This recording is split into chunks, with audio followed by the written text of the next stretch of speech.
In this episode of the podcast, we try to figure out why someone didn't get a chance to move on past the semifinal round in casting. Welcome to the How to Get on Reality TV podcast with Dan Giesling, where I answer your reality TV casting questions once a week. Hey everyone, and welcome back to the How to Get on Reality TV podcast. We're on episode 22, and the questions have just been getting better and better. So I want to thank you guys that have been going to howtogetonrealitytv.net/ask and submitting your voicemail questions, because like I say all the time, you guys are the drivers of this show. So if you ask great questions, it makes the show that much better. And if you're kind of on the fence, you're like, well, hey, I kind of have a question, but I'm a little nervous to ask. It's not a big deal. You just leave a voicemail there. You can do it on your phone. You can do it on an iPad. You can do it on your browser. It's really easy to do. So I want to encourage you guys that are on the fence about whether or not you should ask a question, go ahead and put it in. The only asterisk I'd put on that is I wouldn't say your full name. Or don't say, hey, my name's Dan Giesling and here's what I want to know. Just say your first name just to keep it, because things in casting, you want to keep things kind of low-key. That's my only suggestion. But other than that, fire away. So with that being said, let's go ahead and jump into this question from Jamie, which is all about trying to figure out what went wrong in the semifinal casting round. Hey Dan, my name's Jamie and my question is regarding the semifinal interview process. I got a semifinal callback during my last crack at the casting process, and I felt like the interview went good. I didn't get frozen on any questions, and at the end of the interview, the girl even said to me, I will definitely push for you. However, I did not get the next callback. So now, wondering what went wrong, I'd like to ask you about what determines if an applicant moves on in the process. Do the casting producers already have a role for you in mind at that point, and your advancement is based on how well you portray that role? Or do they take what's said in the interview to put you into a role and pitch you to the higher-ups, and they determine whether you move on? Thanks for taking my question, Dan. All right, Jamie, first things first, I want to thank you for submitting your question and putting yourself out there like that. So really, I want to break down your question into a couple things. The first thing is awesome. You said, hey, you got a callback. You got the chance to go to that semifinal interview, and that's huge. And I don't want you to look past that fact, because here's the reason why. If you're getting callbacks, or if you've got a callback for a show, that is a resounding stamp on your application, on your video, on your open call, on your story, that you have what it takes. Meaning that you figured out your story, you figured out what makes you unique, you figured out the way to pitch yourself enough to pique the interest of a casting associate. So that's a huge deal. So that's my first thing that I want to throw back to you, Jamie, is that, okay, so you thought things went well in the semifinal interview, and ultimately they didn't, because you didn't advance to the next round. But the first thing I'd say to you is go back and watch your video. Go back and look at your application. Go back and think about your open casting call that you went to, whichever of those you've done, and say, okay, how did I present myself?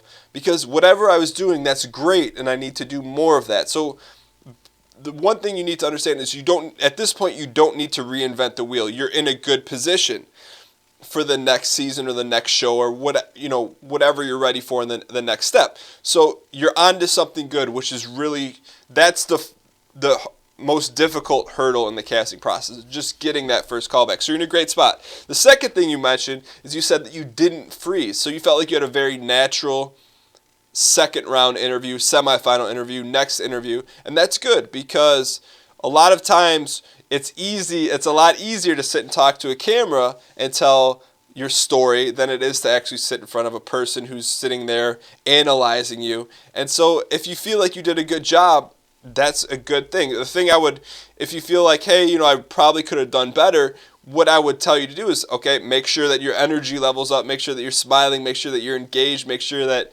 you're reading the body language of the person asking you the question. Now, it might have been over Skype.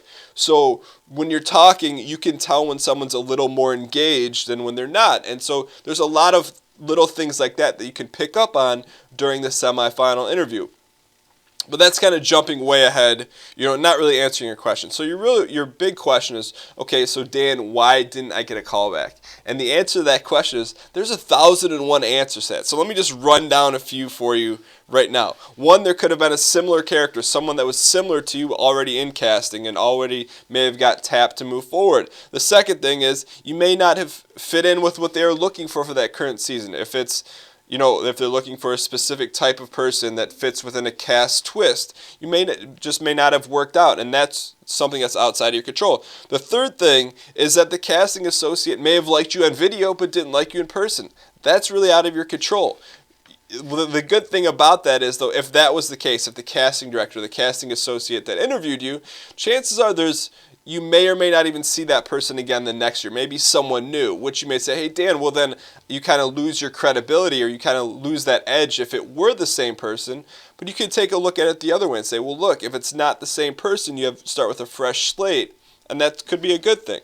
So another reason why you may not have moved forward, they may have already have someone in your area, the same geographical region, the same city, that they like a little bit better than you. There could be someone that they pick that has a similar job to you. So say, for example, if you're an architect, and they may already have an architect, so they're not going to have that sort of redundancy on a show.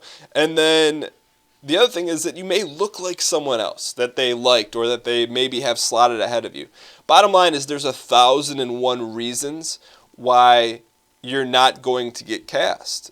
And that's going to change every single time. To get cast on a reality TV show, a couple things have to happen. The first thing is you have to have your story, your confidence, your ability to tell your story, your ability to be natural on camera, to look good on camera, not from a attractiveness, but to be dynamic and to be energetic. Those are all things within your control. Outside of your control, it almost has to be, for lack of a better term, the perfect storm. I mean, you guys know I harp on this all the time. It took me 4 years to get on. It took the perfect storm, perfect external storm for me to get on. I felt like each year, if you work on your story and you get better with your story, you just got to keep after it. And I know that's not the answer you might be looking for, but there are a lot of things outside of your control to get on reality TV that there's, no matter what you do, you're not going to be able to change. What you can change is how you present yourself, and the energy and the focus, and more importantly, the motivation to keep moving forward. So yeah, you made it to the semifinals and you didn't get a callback. A lot of people would be really upset with that. It's understandable, but then what happens the next season? Are you still going to be angry about that, or are you going to come back again and apply and maybe tweak your story a little bit, maybe come back more prepared for the second semifinal interview? So the bottom line is that there are so many factors that go into casting, well beyond this list of 6 that I just rattled off for you, that the most important thing, you can't worry about why you didn't get a callback.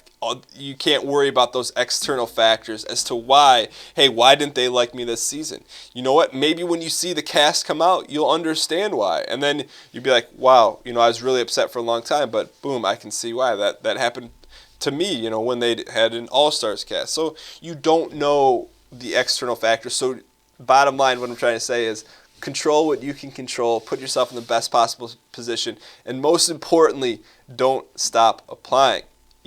There's multiple opportunities for you to apply for other shows.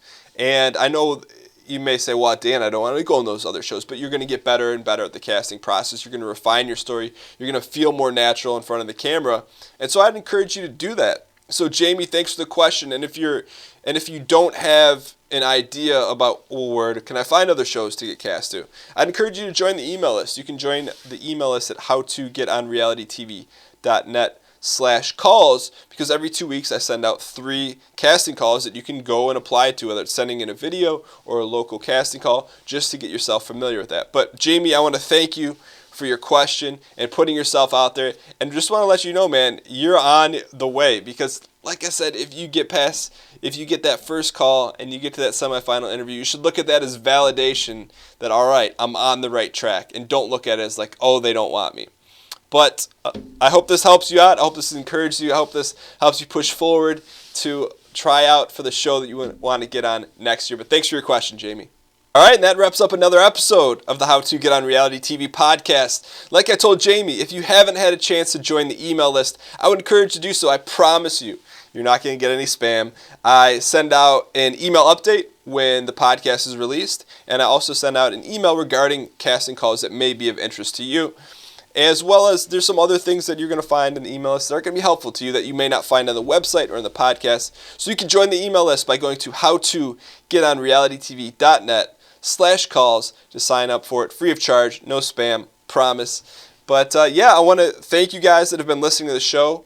And thank you guys, whether you've been watching on YouTube, listening on iTunes, or coming to the website to watch the show. Thank you. You guys are making this show possible with your great questions. And it's really encouraging when you guys send emails, say, hey, Dan, this helped me do this. And so really, you guys know at the end of the day, the goal of this is to help get tryhards similar to me.